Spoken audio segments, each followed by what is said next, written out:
Alors, bonjour à tous. On attend quelques minutes que tout le monde soit présent. Donc, bonjour à tous. Bienvenue au webinaire de présentation du PAC IA. Alors, je vais vous présenter.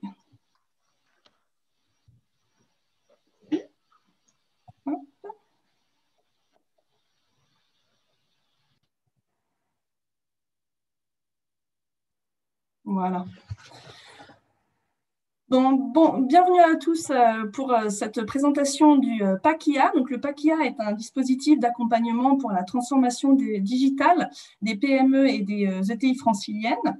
Alors, cette présentation est organisée par Medicène en partenariat avec l'IMT et la région Île-de-France. Et à la suite de cette présentation, nous avons la chance d'avoir deux sociétés, donc Septodon et Jalgos, qui viendront témoigner justement sur leur participation à ce dispositif. Alors, pour cette présentation, vous avez en bas de votre écran une section Q&R, donc n'hésitez pas à vous poser vos questions aux intervenants tout au long de ce webinaire et nous y répondrons soit au fil de l'eau, soit à la fin de ce webinaire. Alors, avant de commencer sur cette présentation du PAC IA, j'aimerais vous dire juste quelques mots sur Medicène. Donc, Medicène est le pôle de compétitivité francilien dédié à la santé. Nous accompagnons environ 500 adhérents, que ce soit des PME, des ETI, des académiques, justement pour fédérer cet écosystème et favoriser l'émergence d'innovations en santé. Alors, nous adressons trois filières, la biotech, la medtech, la e-santé, et nous avons un axe transverse dédié justement aux données. Donc, ça se veut, donc le Medicine Initiative for Health Data se veut un laboratoire d'initiative adressant les enjeux de la donnée de santé et des solutions numériques associées. Alors aujourd'hui, ce n'est pas les données de santé en particulier qu'on va adresser, mais c'est les données en général et comment ces données peuvent être exploitées, notamment avec de l'intelligence artificielle, pour justement favoriser le développement des sociétés et initier leur transformation digitale. Alors, pour cette présentation, je suis ravie d'accueillir ce matin Anne-Sophie Taillandier, qui est donc la directrice de la plateforme Big Data TerraLab à l'IMT, qui est donc l'IMT au cœur de ce dispositif d'accompagnement qu'est le PAC IA. Bonjour Anne-Sophie.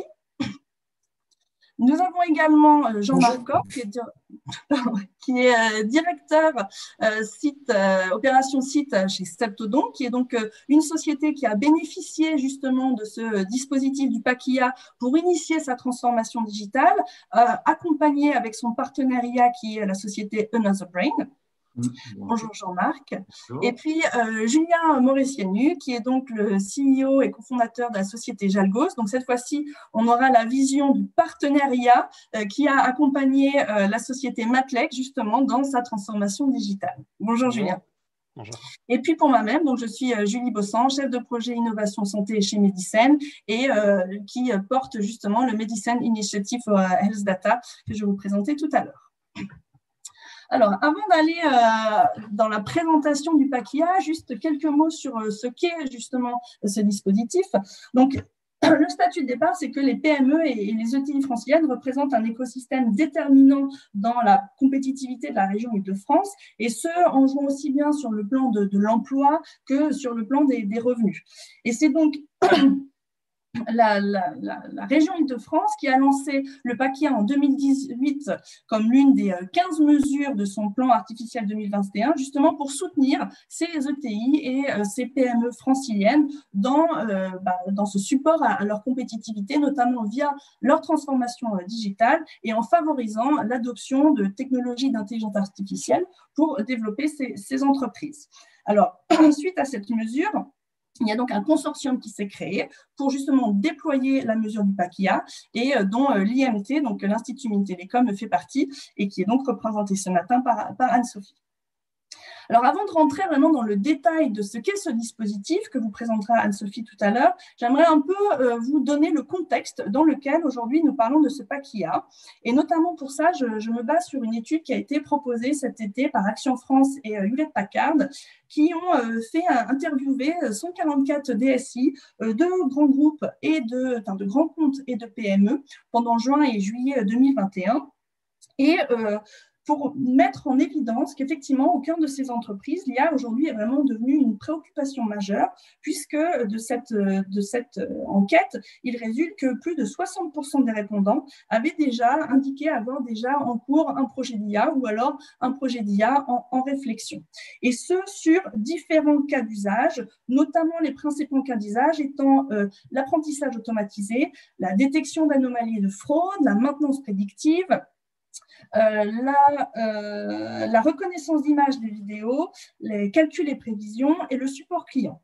Donc, ce qui est intéressant dans ces cas d'usage, c'est qu'on voit qu'effectivement, l'intelligence artificielle peut être utilisée à différents niveaux de l'entreprise pour vraiment optimiser sa production et ses process en général. Donc, diversité d'applications.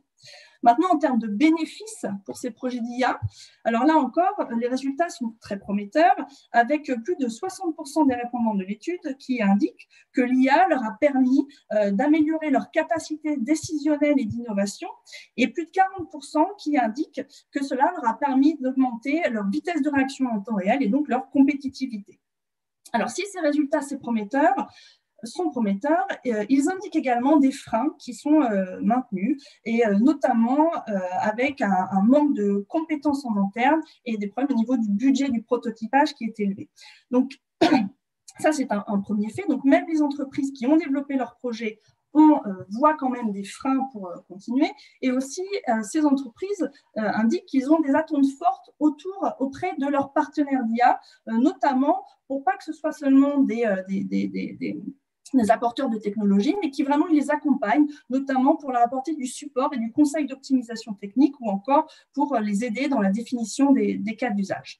Donc, un besoin d'accompagnement important, et c'est sur ce besoin que se positionne justement ce pack IA, avec notamment l'accompagnement pendant 3 mois qui permet sa mise en relation de confiance entre la société qui veut justement se lancer dans sa transformation digitale et les partenaires d'IA, et également une aide sur l'aspect financier, puisque la région Île-de-France subventionne 50% du budget de ce projet.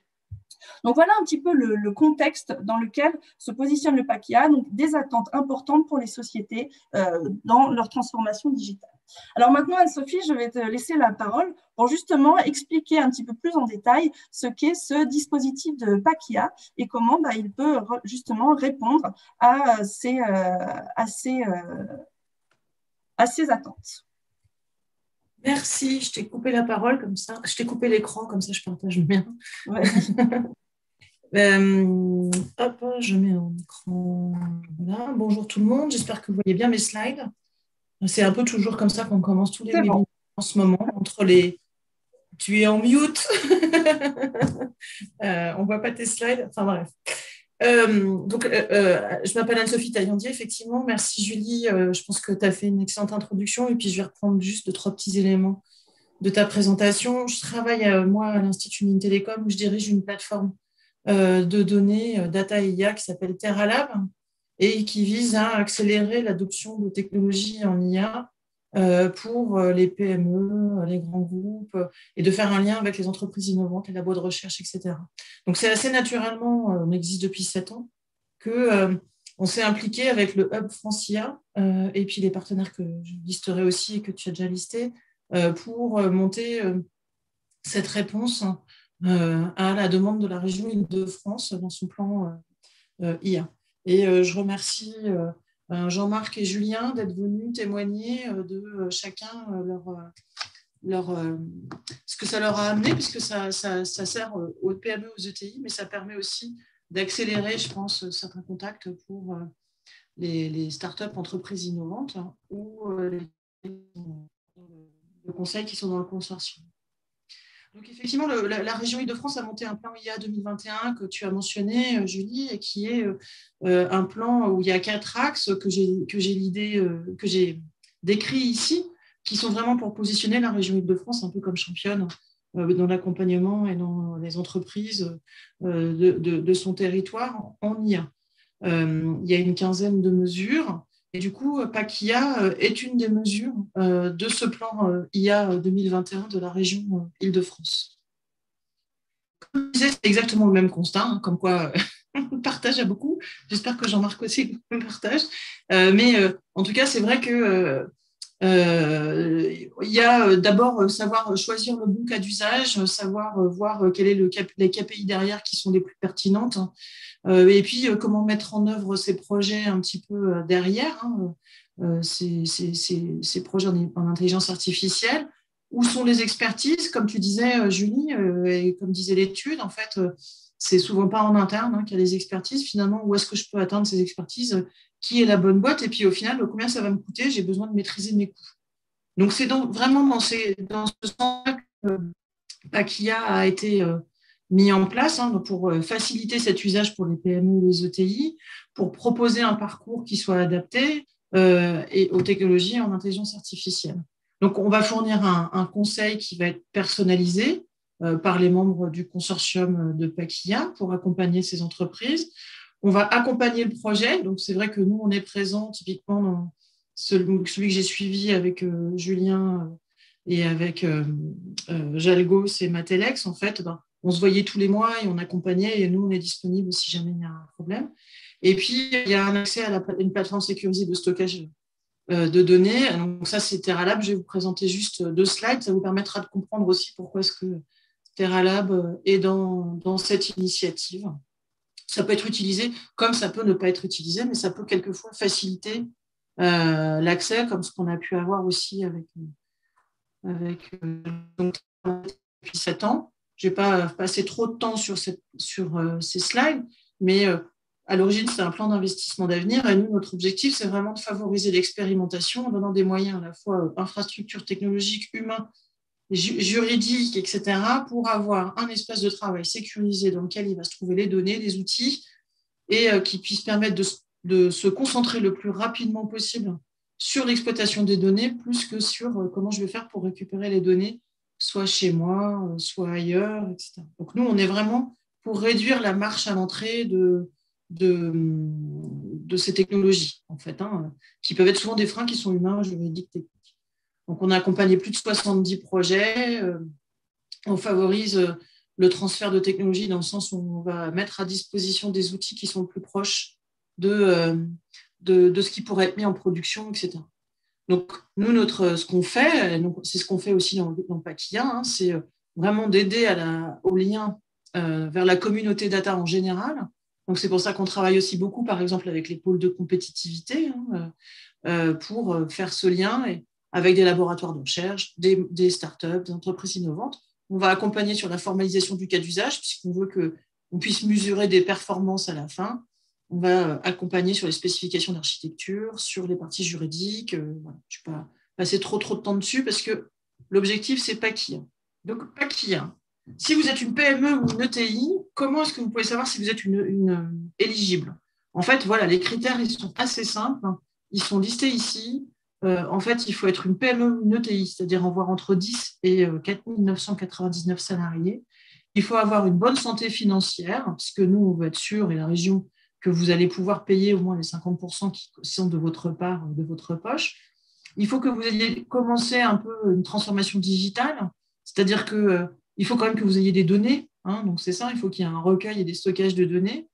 Et puis, il faut que vous soyez dans un contexte où, en fait, mais c'est le cas de tout le monde, en fait, hein, grosso modo, vos concurrents commencent à utiliser de l'IA. Hein, donc, pour vous, c'est quand même stratégique de vous intéresser à ce type de technologie et les process sont coûteux.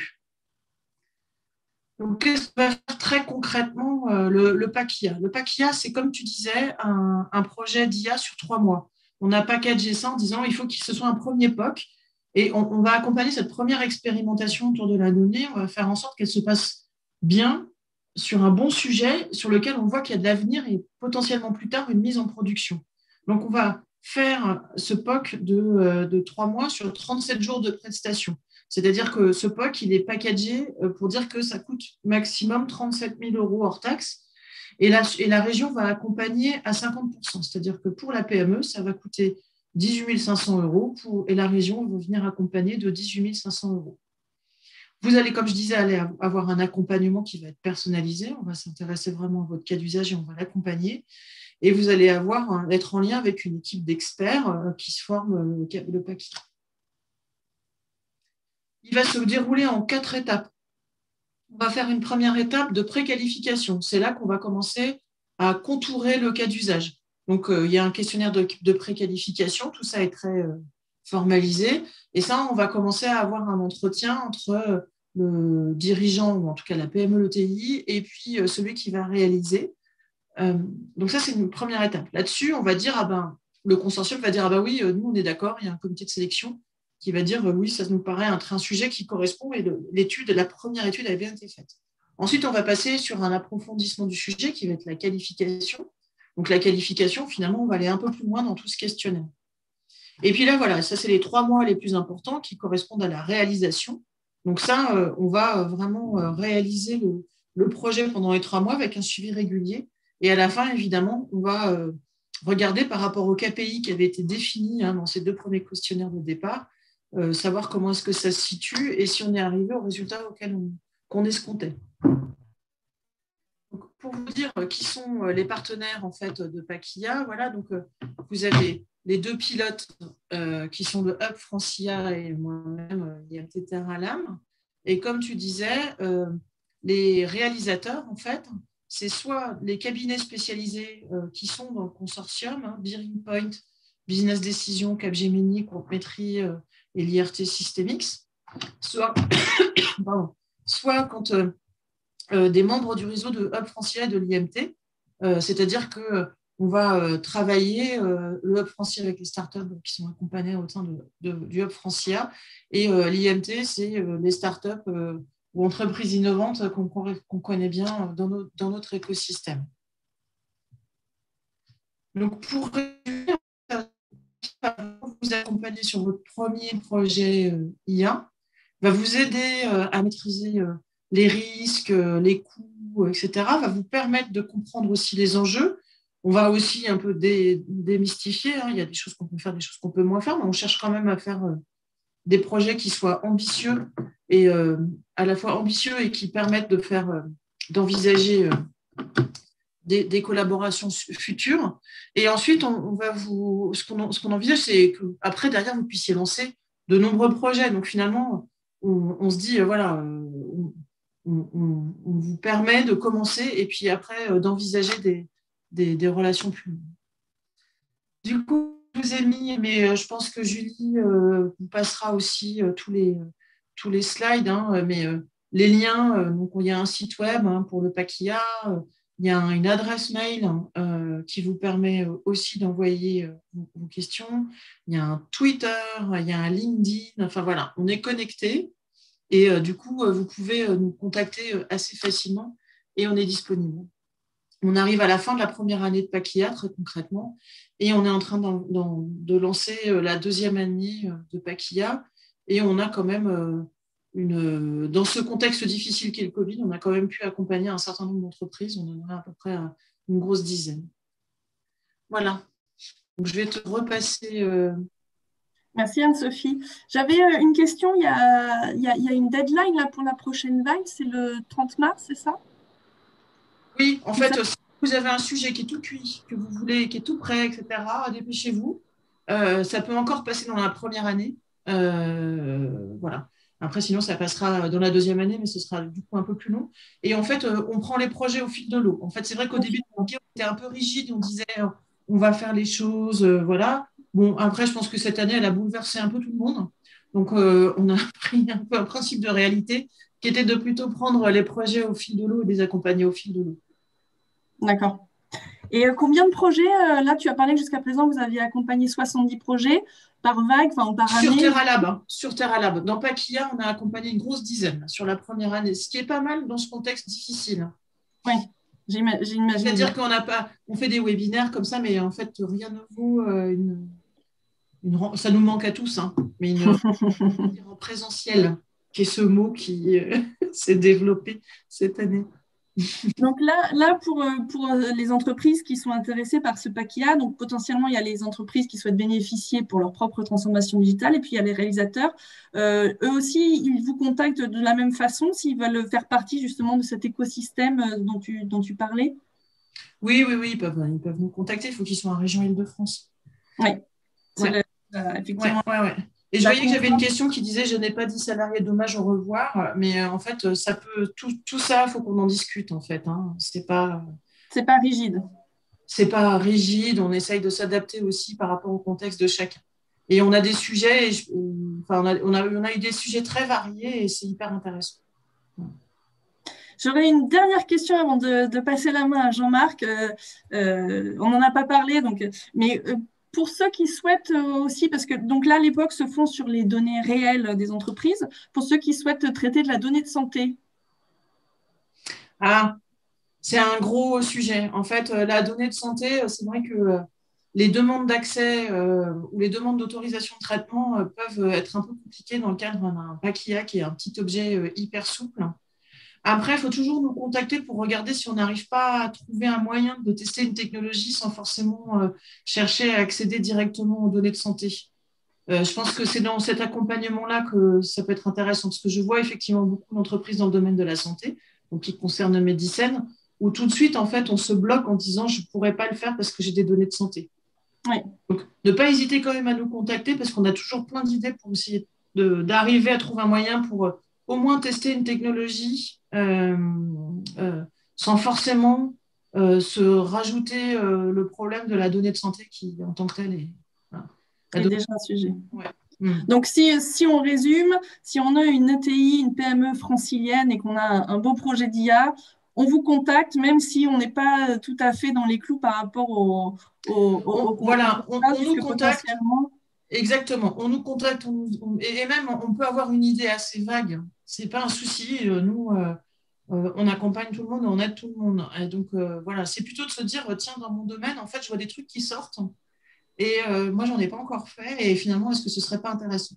À partir du moment où de données, comme ce que je mettais dans le slide, où on a commencé à faire cette transformation digitale dont on parle tant, en fait, on est potentiellement éligible et ça vaut le coup de regarder. Ok, merci beaucoup Anne-Sophie. Je pense que ça a beaucoup clarifié ce qu'est ce fameux pack et effectivement comment ça répond aux enjeux qu'on a mentionnés tout à l'heure. Donc maintenant, on va aller aussi dans un peu plus le concret avec deux témoignages de sociétés qui ont participé à cet accompagnement. Alors tout d'abord avec vous, Jean-Marc Cordes, pour la société Septodon.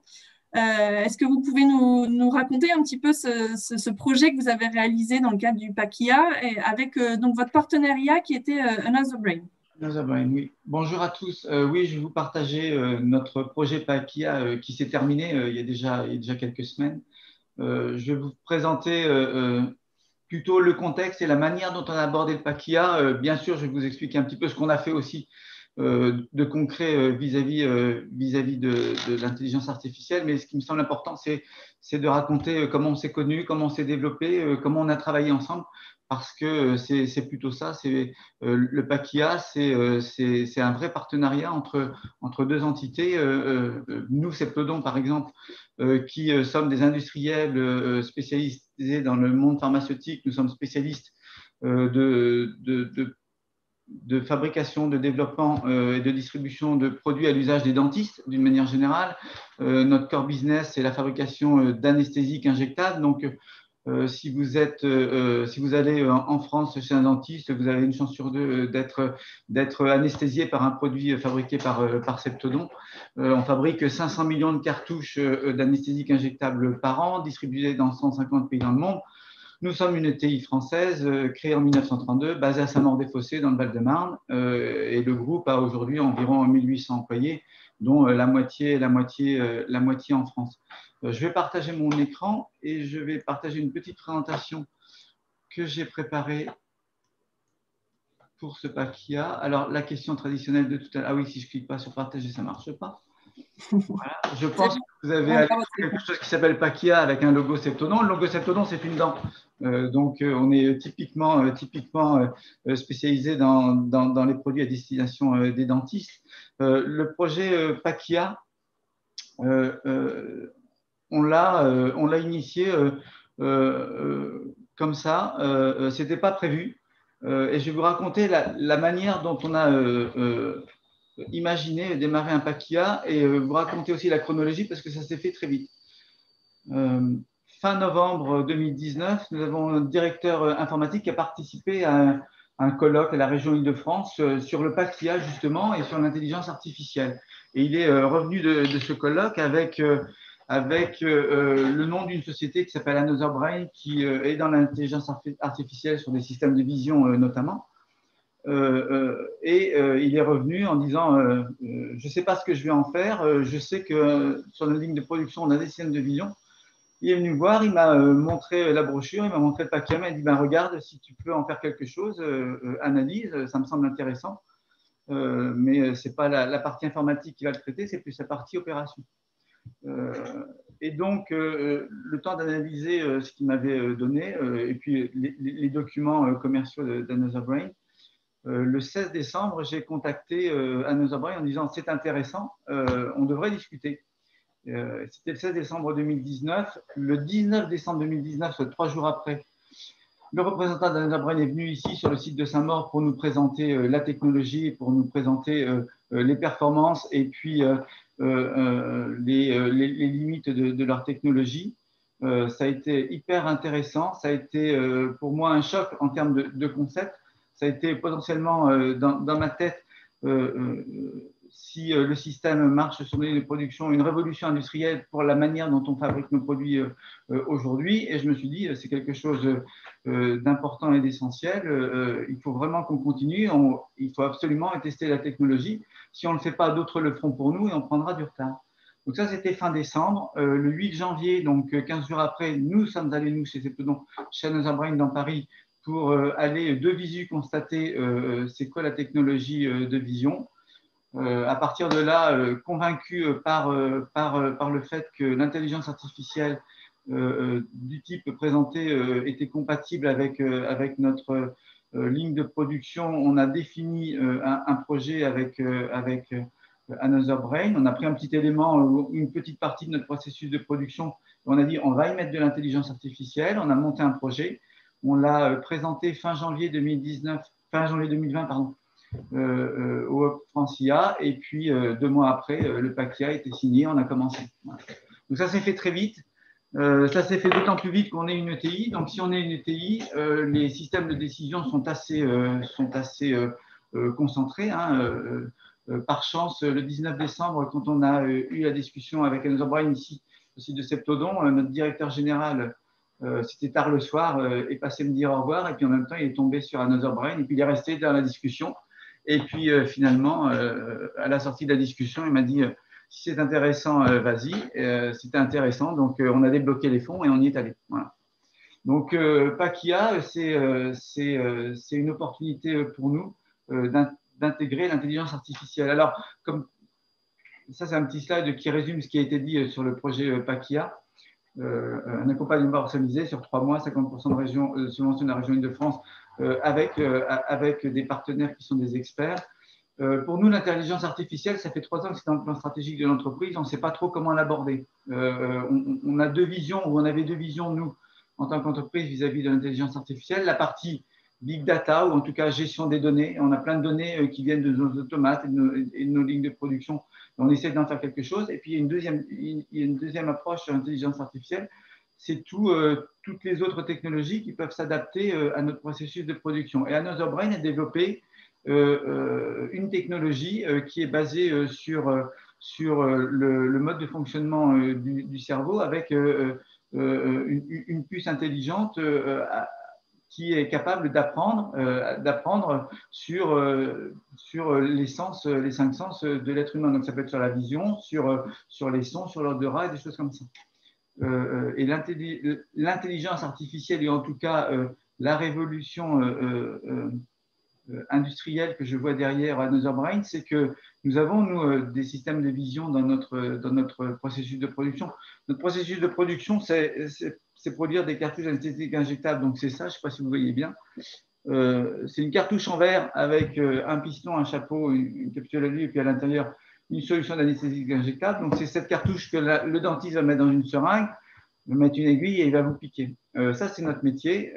Et des systèmes de vision, on en a un petit peu partout sur notre process pour vérifier la conformité des produits. Sauf qu'on a une approche radicalement différente entre le projet Another Brain et le système de vision actuel. C'est qu'aujourd'hui, nos systèmes de vision cherchent et détectent des défauts, alors que le système Another Brain, c'est de dire notre puce est intelligente, elle va rechercher des produits conformes et tout ce qui n'est pas censé être conforme est réputé non conforme. C'est une vision complètement à 180 de la manière que l'on a de travailler aujourd'hui, plus simple, plus agile, moins gourmande en espace de stockage, moins gourmande en tout cas en énergie au niveau des systèmes de production pour maîtriser des défauts-tech de défauts, puisqu'on gère un produit conforme. Et donc, c'est le principe de la technologie Another Brain, c'est une puce électronique qui fonctionne comme le cerveau et qui apprend. La technologie, elle nécessite peu de données, elle nécessite peu d'énergie.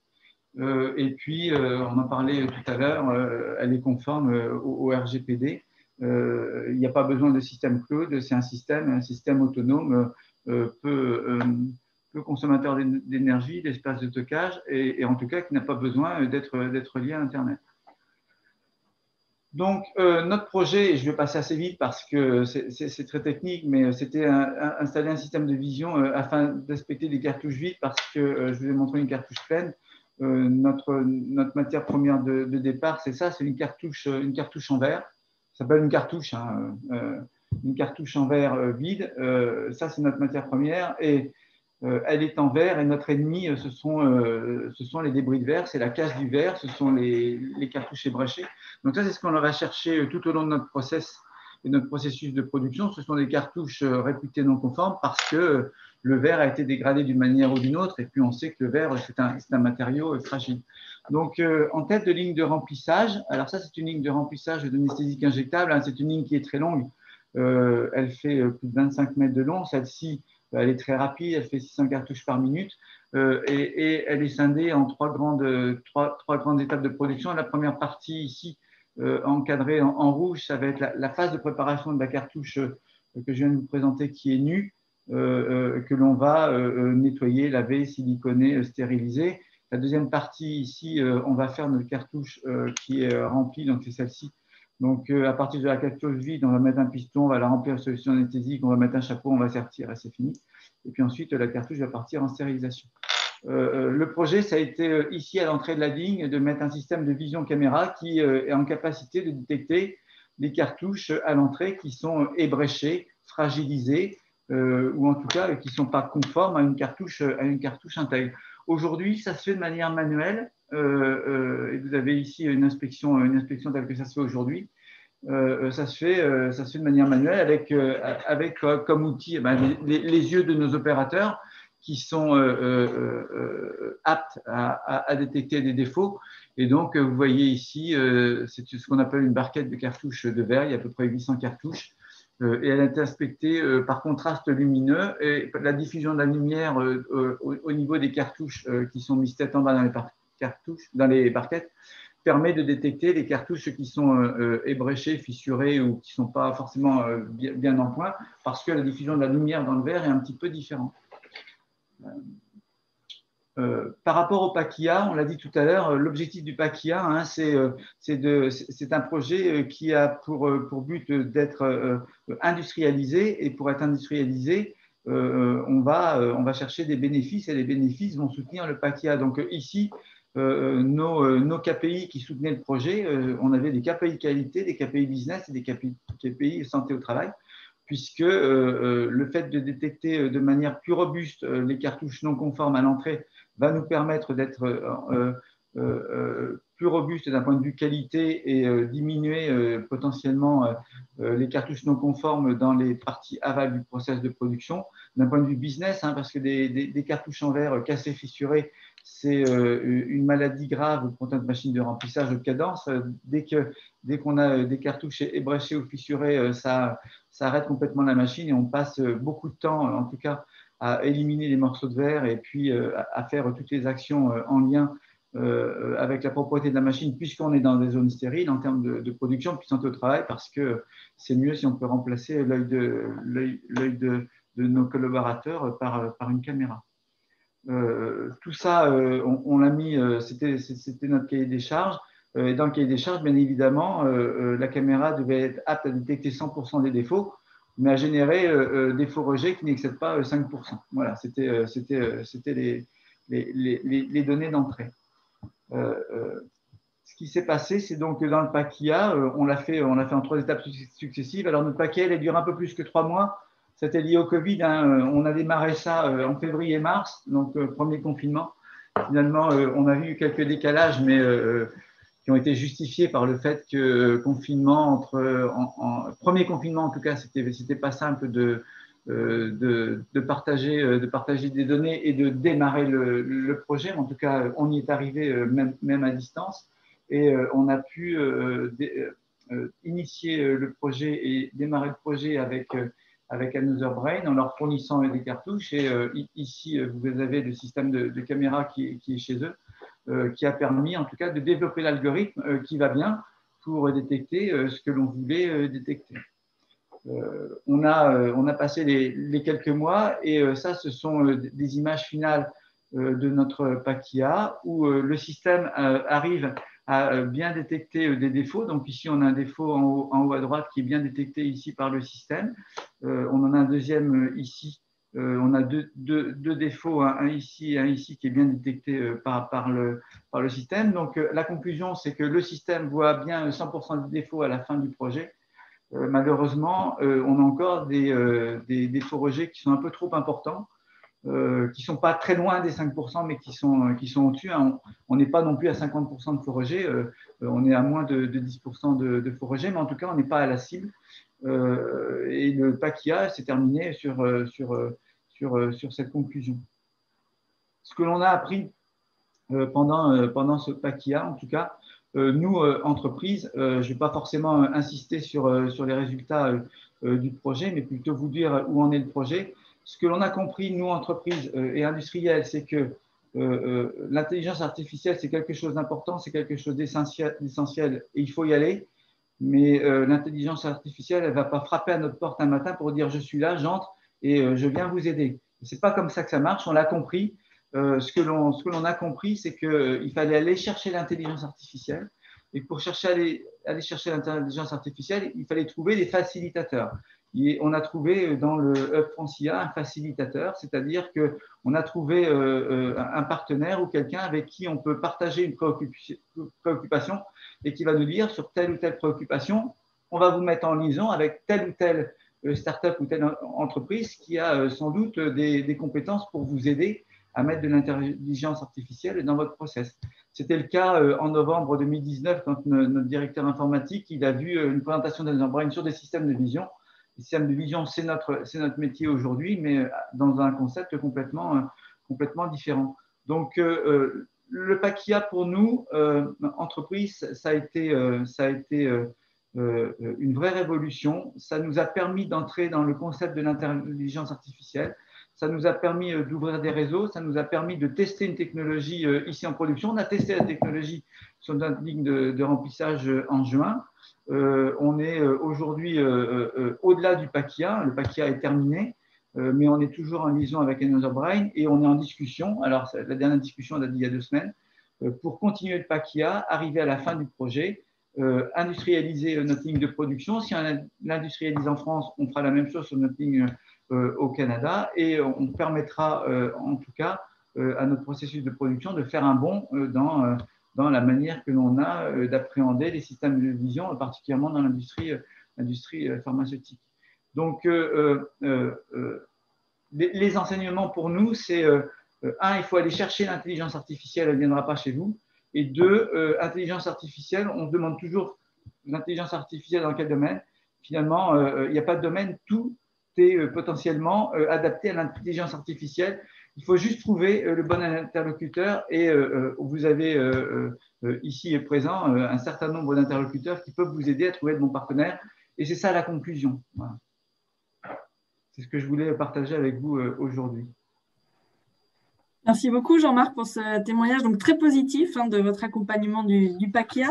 Donc, en gros, moi, ce que je comprends, c'est que quelque part, le pack IA vous a donné confiance. Vous disiez, ça faisait longtemps que l'intelligence artificielle, on y pensait, mais on n'y allait pas. Et donc là, au hasard d'une rencontre, est-ce que vous êtes lancé? Donc, ça vous a donné confiance, ça vous a permis effectivement d'identifier les bons interlocuteurs. Je comprends qu'aujourd'hui, vous continuez le projet au-delà du PACIA pour justement améliorer ce taux des faux positifs.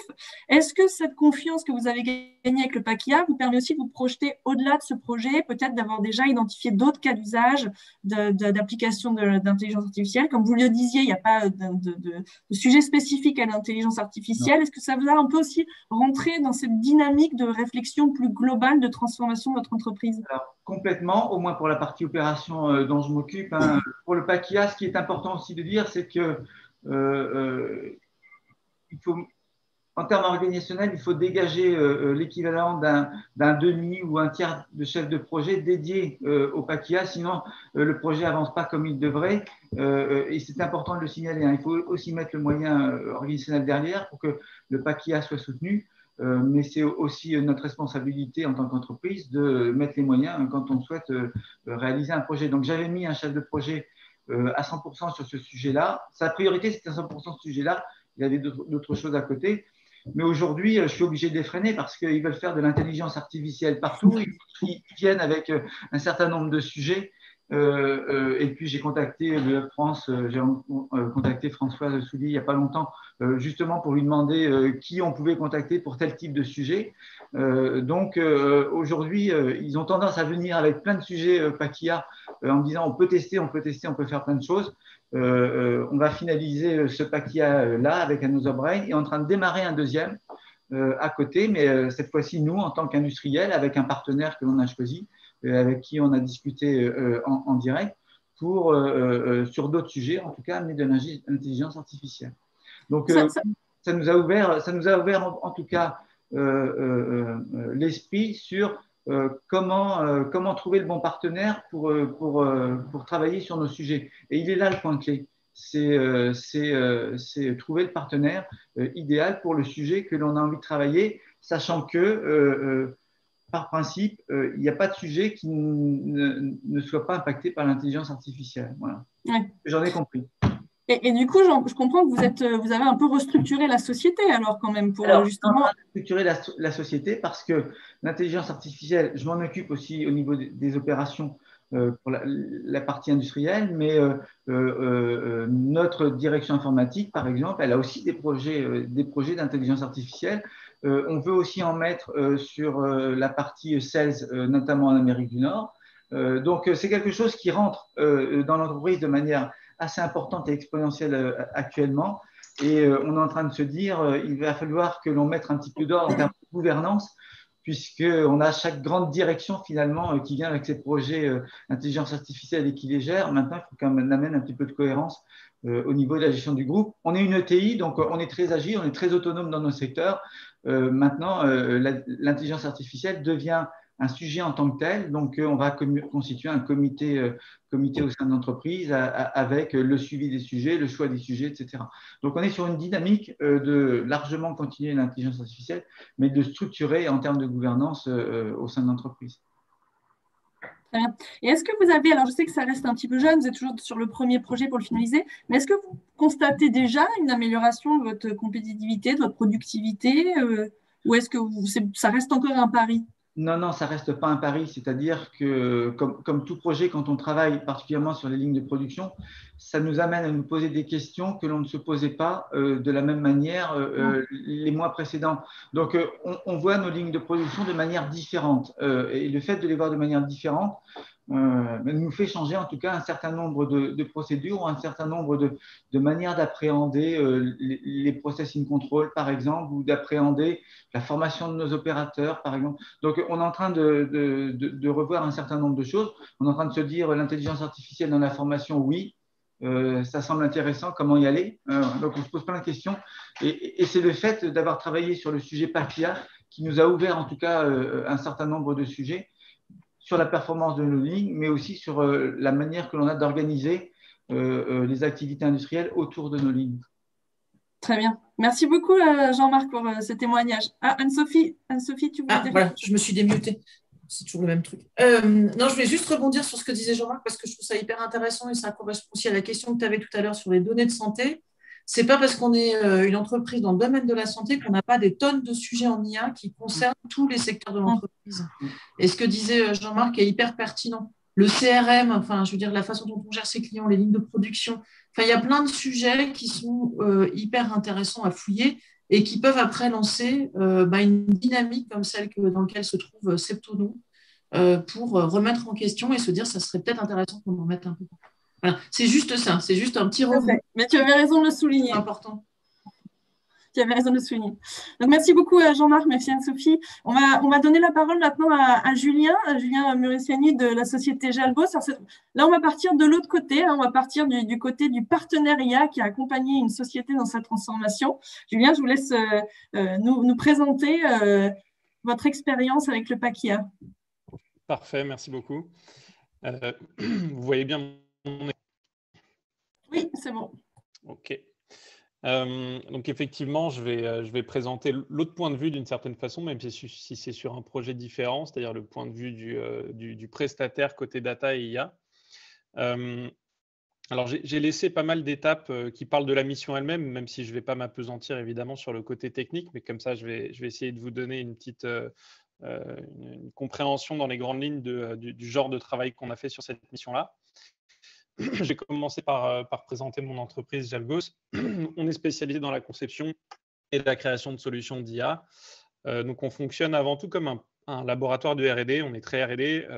On a conçu et développé nos propres moteurs algorithmiques, nos propres algorithmes d'intelligence artificielle qui apportent un ensemble de choses au-delà de la performance, de l'explicabilité qui est un de nos chevaux de bataille.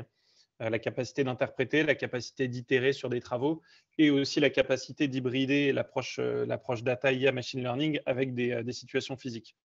Et en termes de ce qu'on fournit avec ça, plusieurs services, des services de conception qui ressemblent à ce que je vais présenter ici et aussi une partie de stratégie data et IA qui rejoint un petit peu ce que Jean-Marc disait sur l'importance de l'identification des use cases et le fait de savoir les identifier.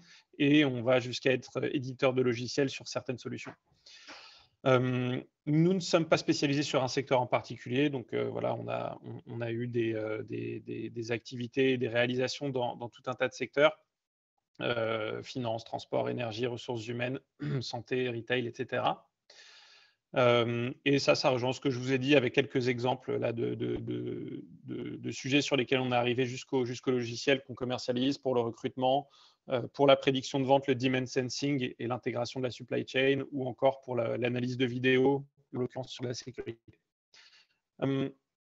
Dans le projet là, qui est l'objet de notre webinaire, le contexte, notre client, donc c'est Matelex, qui est une entreprise qui propose des solutions connectées, donc vraiment des solutions physiques, des capteurs connectés qui sont dédiés à l'amélioration des performances et à la réduction de l'impact environnemental des installations frigorifiques.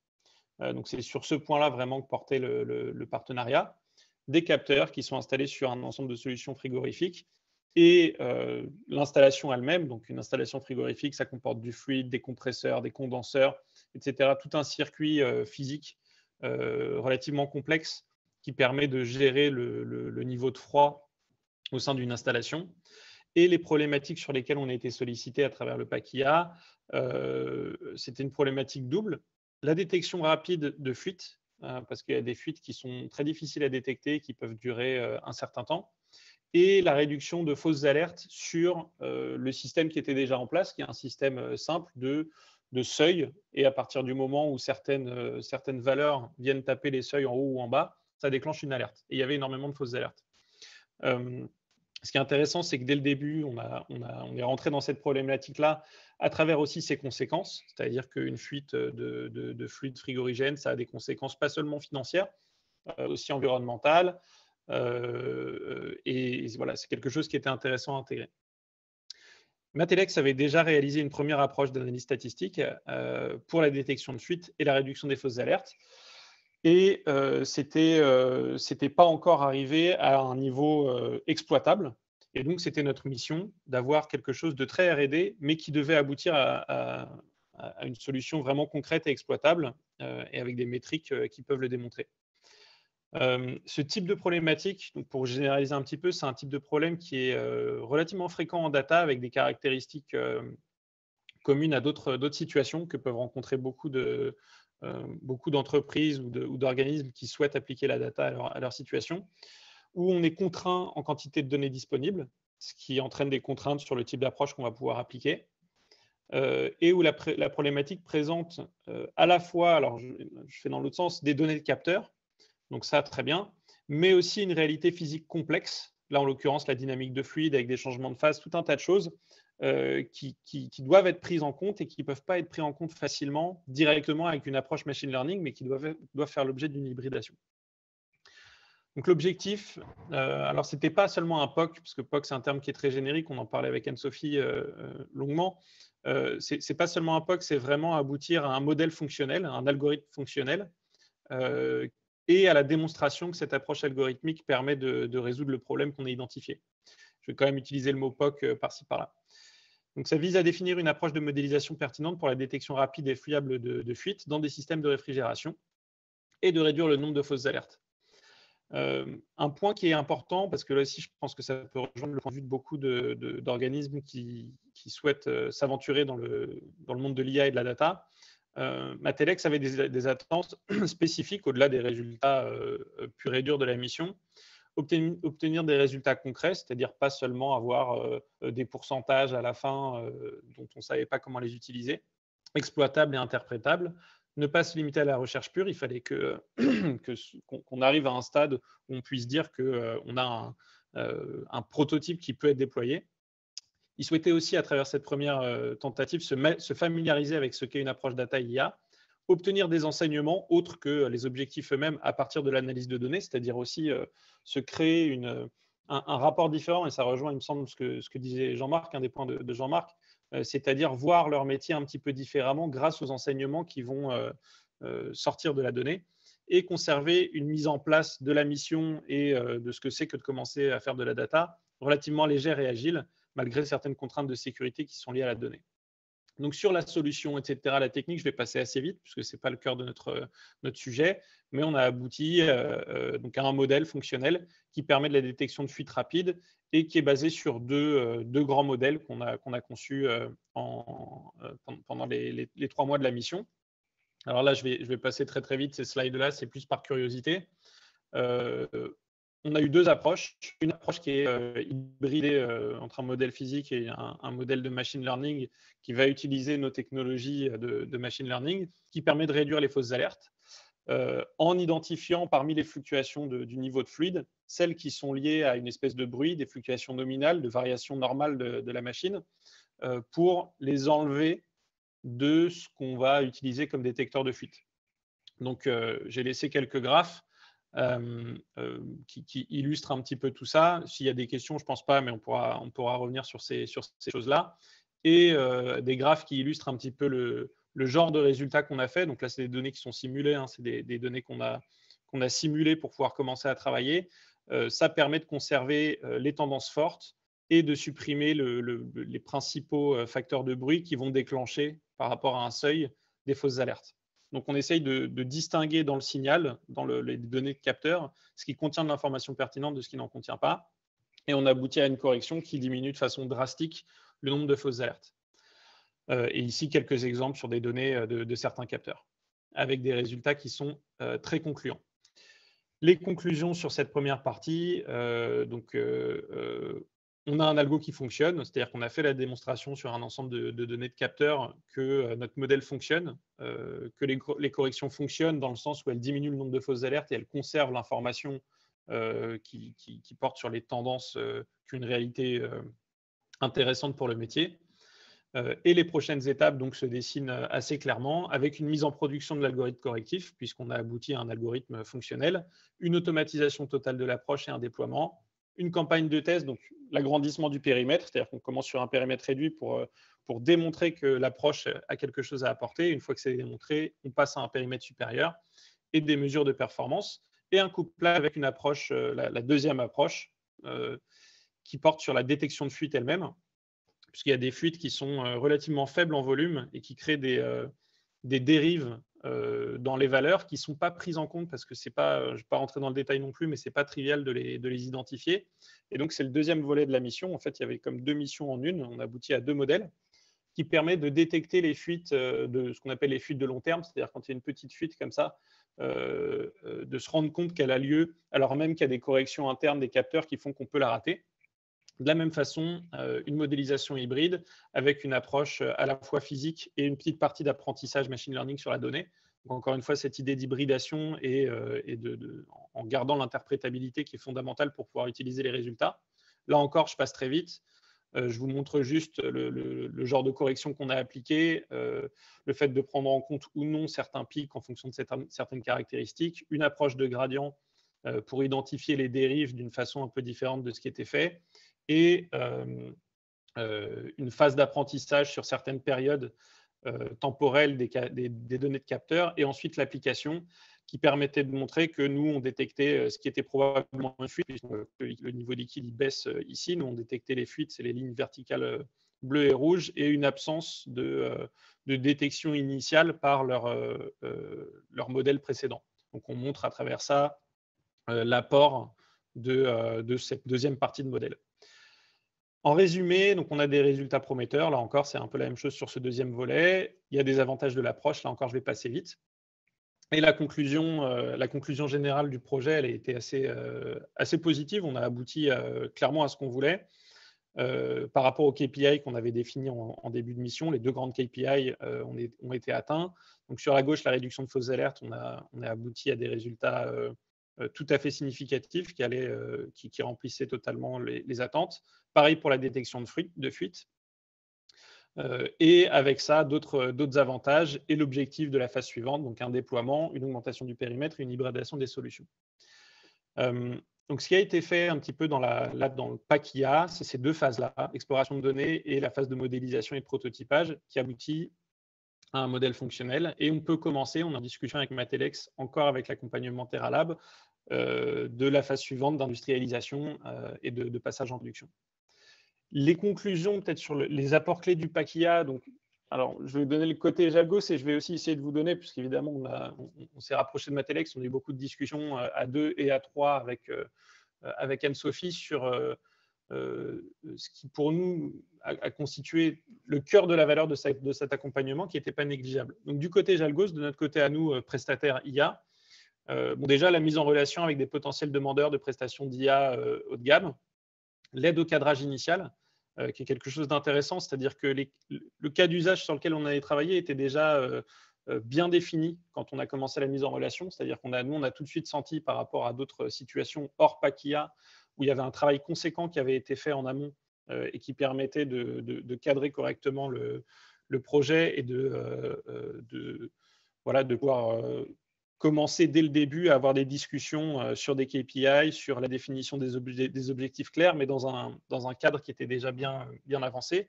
L'accompagnement juridique, qui est extrêmement précieux pour nous. Aussi, quelque chose d'extrêmement important, c'est le rôle de tiers de confiance pour la mise à disposition des données et pour le suivi du projet. C'est-à-dire que cette présence un petit peu du troisième acteur, à travers le pack IA, TerraLab, l'IMT, c'est quelque chose qui a été très utile parce que ça a permis de fluidifier tout un ensemble d'interactions avec notre client, de pouvoir déléguer des questions qui ne sont pas le cœur du projet justement à ce tiers de confiance et nous concentrer avec Matelex sur les réflexions fondamentales, comment apporter de la valeur, comment tirer de la valeur de la donnée et aboutir à un livrable qui correspond aux attentes ou qui les dépasse.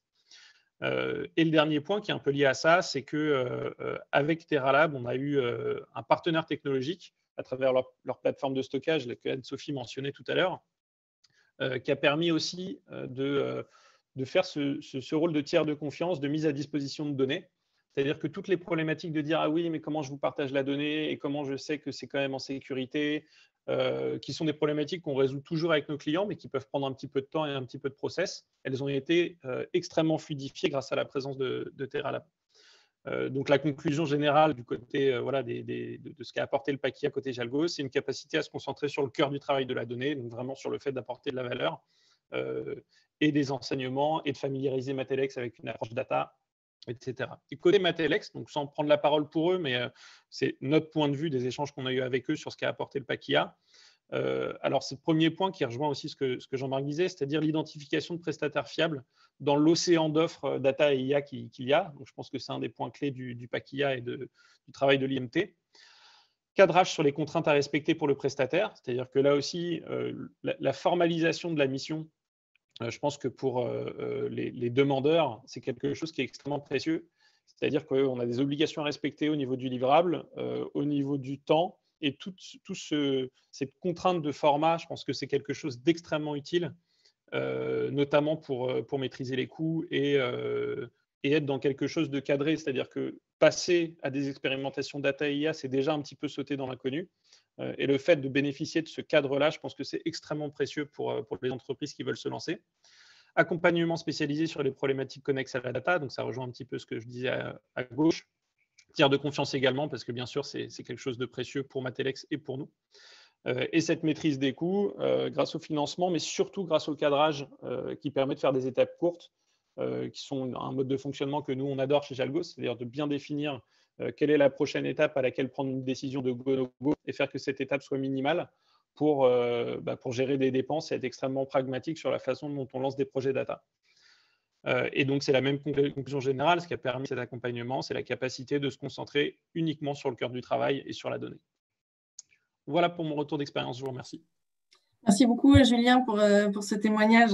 Alors, j'imagine qu'effectivement, là, il y a encore, vous avez dit, hein, il y a des suites avec Matelex. C'était votre premier projet dans le cadre du pack IA ou vous en avez déjà fait d'autres? C'était le premier. Premier pack IA pour nous. Effectivement, on est en discussion avec Matelex, avec TerraLab également, pour continuer. C'est-à-dire que comme l'expérimentation a abouti à quelque chose de satisfaisant, c'est-à-dire un double modèle qui fonctionne avec des résultats mesurables, démontrés, qui remplissent un petit peu le cahier des charges, l'idée c'est d'aller plus loin et de commencer la mise en production dans un périmètre un peu plus grand, qui est encore restreint, avec quelques généralisations, parce que quand on a un modèle fonctionnel, ça ne veut pas dire que c'est un logiciel fonctionnel, donc il y a ce passage-là à faire ensemble, et c'est l'étape sur laquelle on est en train de discuter en ce moment.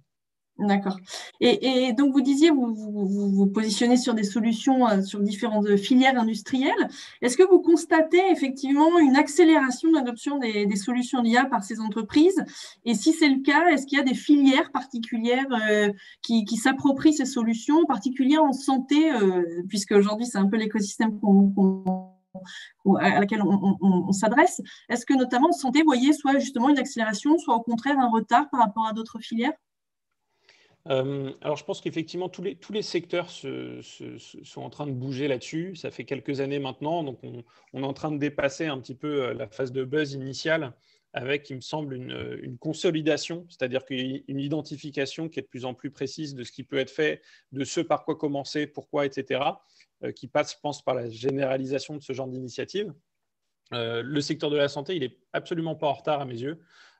Pour tout un tas de raisons. Alors, ça dépend parce qu'évidemment, c'est un secteur gigantesque avec des sous-parties qui sont industrielles, des sous-parties qui sont du service à la personne, etc. Donc, en fait, le secteur médical, le secteur de la santé, c'est un secteur qui est immense.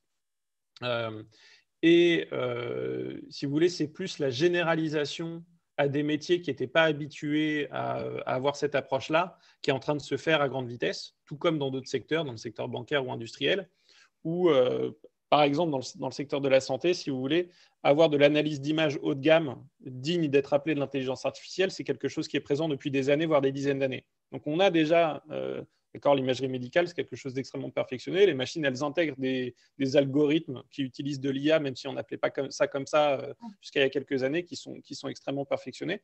Donc il y a déjà des sous-parties du secteur de la santé qui sont très à la pointe.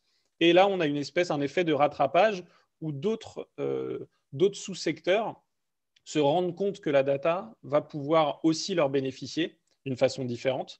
Et c'est cette prise de conscience qui est en train de s'accélérer. Oui, c'est ça. Oui, c'est sur ces différents niveaux. Donc, ce n'est pas exclusivement sur la solution technologique vendue, mais c'est sur l'ensemble de l'entreprise. Ce qui revient justement à ce que disait Anne-Sophie tout à l'heure sur la réflexion sur ces cas d'usage de l'utilisation de l'IA qui peut être vraiment diverse pour une entreprise. Pour vous, quels sont aujourd'hui justement les freins des sociétés? Donc, comme le disait tout à l'heure Jean-Marc, il y a eu tout un temps de latence, il a fallu identifier le bon interlocuteur pour se lancer et avoir le PACIA. Au-delà de ça, pour ceux qui malheureusement ne peuvent pas avoir tout de suite cette chance de rencontrer le bon interlocuteur, quels sont pour vous les freins qui justement peuvent encore laisser les entreprises sur la retenue par rapport à cette adoption de l'IA? Alors, je pense qu'il y en a pas mal. Donc, au-delà, effectivement, de trouver le bon interlocuteur, le bon prestataire, je vais essayer de vous donner celles qui me viennent en tête le plus vite. D'une part, comme c'est un domaine d'application qui est un petit peu nouveau, une approche qui est un petit peu nouvelle, il y a une retenue qui est légitime, c'est-à-dire que tant qu'on n'a pas trouvé le bon partenaire, c'est assez difficile de se projeter parce qu'on ne sait pas exactement à quoi ça va pouvoir servir, on ne sait pas si c'est du buzz ou pas. On n'est pas sûr. On n'est pas sûr de savoir si dans notre métier, ça va être utilisable, si ça va apporter de la valeur, en combien de temps, combien ça va coûter, enfin tout un tas de questions qui sont liées au fait de ne pas forcément connaître le domaine. Ensuite, il y a aussi des écueils, nombreux écueils par rapport à la méthode et à l'approche dès le départ, notamment l'identification des use cases, quelque chose sur lequel j'ai vu beaucoup d'entreprises ne pas faire ce travail de façon approfondie, c'est-à-dire dire ah, j'ai entendu parler de telle application en IA, nous on peut le faire aussi, sans avoir appliqué une approche vraiment formalisée de ce que c'est qu'identifier un use case en data, avec des réflexions sur la faisabilité, sur la valeur ajoutée potentielle, une réflexion sur les données disponibles. Process aussi, peut-être. Sur les process, exactement, sur les process, la création de valeur initiale, où est-ce qu'on veut arriver, la définition de KPI. Le fait de cadrer correctement pour être sûr que les premiers use cases sur lesquels on va lancer des expérimentations sont ceux qui sont à plus fort potentiel et pas que ça vienne d'une idée un petit peu comme ça parce qu'on a lu un article sur un sujet similaire. Donc ça, c'est un écueil fréquent. Et ensuite, il y a aussi, bien sûr, l'écueil qui est lié à la donnée et à la maîtrise de la donnée au sens de matière première, c'est-à-dire est-ce qu'on a récolté la donnée correctement, est-ce qu'on la stocke de façon à la rendre exploitable, tout ce qui est lié à la gouvernance et puis aux technologies de gestion de données. Qui font… Alors ça, ce n'est pas des points bloquants, mais ça peut créer des retards. C'est-à-dire que c'est des choses qu'il faut commencer le plus tôt possible. Avant même de savoir ce qu'on va en faire, on peut commencer cette réflexion-là et ce travail-là qui permet si vous voulez, de se donner les moyens d'expérimenter de la meilleure façon ensuite. Et ça aussi, c'est un point sur lequel j'ai vu beaucoup d'entreprises prendre du retard. Alors justement, il y a une question, Julien. Pouvez-vous préciser ce que vous appelez la mise à disposition des données ? En effet, vous faites référence à des sujets comme la migration des bases de données. De plus, concernant le déploiement et l'inférence des modèles, quelles ont été les problématiques rencontrées lors de ce projet? Oui. Alors, il y a au moins deux questions dans votre question. La mise à disposition des données, c'est vraiment de façon très, très générique. En fait, c'est de dire, à partir du moment où on se dit, OK, on veut bosser sur cette problématique-là, cette problématique-là, pour pouvoir travailler dessus d'un point de vue data, on a besoin d'accéder à telle et telle et telle base qui va être, on ne sait pas trop où au départ, quelque part dans l'IT, dans la DSI. Comment est-ce qu'on fait techniquement et juridiquement pour que nous, on puisse commencer à travailler sur la donnée? Est-ce qu'on va nous donner une clé USB comme ça en disant, voilà, bonne chance, mais attention parce que c'est des données sécurisées? Est-ce qu'on nous envoie un fichier attaché par mail ou un WeTransfer ou quelque chose comme ça? Est-ce qu'eux, ils sont capables de faire un extract propre de ces données-là ou est-ce que c'est archivé un petit peu à droite à gauche? Il y a tout un ensemble de choses techniques et juridiques qui font que la mise à disposition des données pour le prestataire qui doit travailler dessus, c'est quelque chose de pas trivial. Et puis ensuite, la deuxième partie de la question, elle est un peu technique sur l'inférence des modèles. Là, c'est vraiment le cœur du travail, c'est-à-dire être capable à partir de la donnée d'appliquer des approches de machine learning, mais qu'on va maîtriser pour pouvoir garder le lien entre les résultats qui sortent, qui sont du machine learning, c'est-à-dire relativement probabilistes, et des KPI, des métriques de succès et des interprétations physiques qui vont permettre de faire en sorte qu'on va pouvoir utiliser les résultats du machine learning, leur faire confiance, pouvoir itérer dessus, pouvoir les coupler avec d'autres raisonnements, et voilà, les rendre concrets et exploitables. Très bien. Merci beaucoup, Julien. Merci également, Jean-Marc, pour ces deux témoignages extrêmement intéressants. Donc, vous l'aurez compris, aussi bien du côté des partenariats que des sociétés qui veulent développer leur transformation digitale, le PACIA, ça apporte vraiment beaucoup de valeur pour faire cette transformation. Donc, n'ayez pas peur des cahiers des charges, comme le disait Anne-Sophie. C'est possible d'être flexible sur les contraintes par rapport aux critères d'éligibilité. Donc, n'hésitez pas à contacter le PACIA et Terralab en particulier. si vous êtes intéressé, pour vous aussi bénéficier de cet accompagnement. Donc, on le rappelle, clôture pour la prochaine vague, donc le 30 mars, et puis ensuite, accompagnement au fil de l'eau pour le reste de l'année. Un grand merci à tous les trois pour votre temps ce matin et avoir permis à l'écosystème de mieux comprendre quel était ce dispositif et comment il pouvait en bénéficier. Et bonne continuation donc, pour vos projets. Et à très bientôt. Merci beaucoup. Merci à vous. Merci à Médicène d'avoir organisé le webinaire. Avec plaisir. Au revoir.